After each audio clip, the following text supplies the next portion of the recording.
大家好，我係 Tara， 你而家收聽緊嘅係 Soul Time Healing 嘅聲音頻道 Soul Time 靜語。慢一啲，靈魂先至會跟得上。喺呢一度唔係用嚟追趕啲乜嘢，亦都唔係要學識啲乜嘢。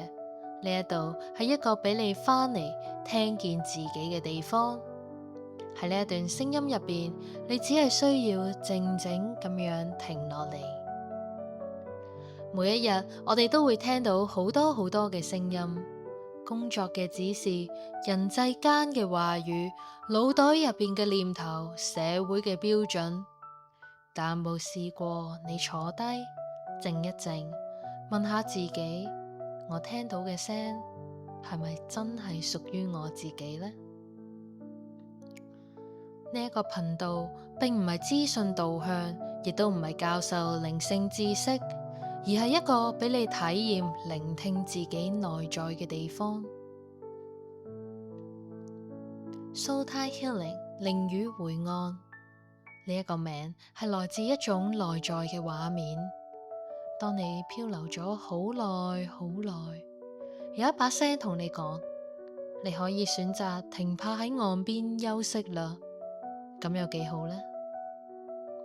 喺人生嘅潮汐裏面，靈魂疲憊嘅時候，往往就係需要一個岸。而我哋相信，無論你身處邊一段嘅人生潮汐，你都有能力靜聽自己，照顧自己，揾翻嗰個溫柔而又堅定嘅你。喺呢一度唔需要急住變好，只係需要好好靠岸，聆聽自己內在嘅聲音。呢一個聲音頻道嘅誕生就係為咗陪伴，唔係為咗追求高頻，而係喺你最低頻嘅時候陪住你。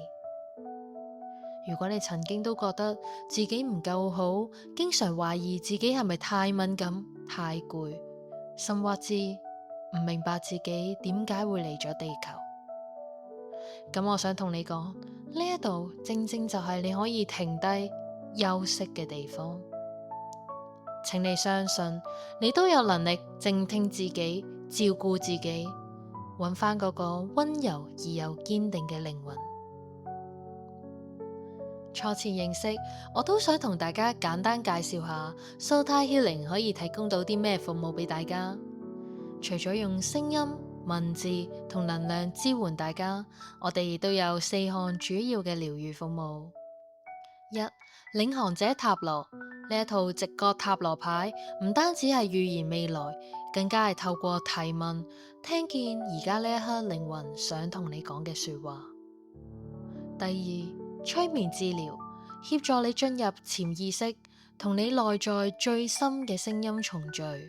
第3，SS Bar 能量觸療，透過觸碰頭上32個能量點，釋放頭腦信號嘅雜訊，俾你放低人生嘅限制。4. 生命靈數命盤分析，佢唔單止係算命，更加係讀出你呢一生嘅靈魂藍圖。如果想認識更多，可以去 Instagram 睇下我哋寫嘅介紹文。接落嚟，我會介紹一下呢個聲音頻道其中一個主要嘅節目——雙螺旋之書月後深化聲音旅程。咩係雙螺旋之書呢？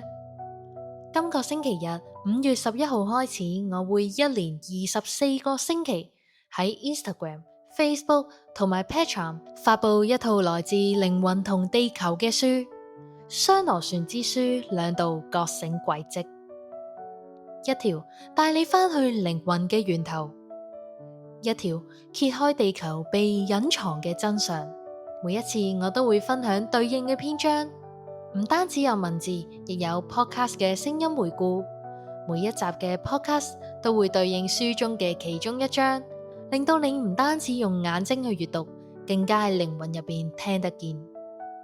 之後我哋亦都會有唔同主題嘅冥想練習，用一段呼吸、一句說話、一個聲音嘅共振，陪你喺混亂之中慢落嚟，聆聽翻自己。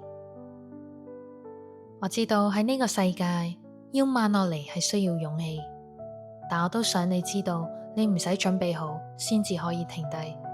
你都唔需要證明啲咩，先至可以被聽見。只要你願意相信，就能夠感受到自己嘅價值。最後喺結束之前，我想問一個問題：如果有一個地方係專屬於你嘅聲音，你會講返邊一句說話俾自己聽呢？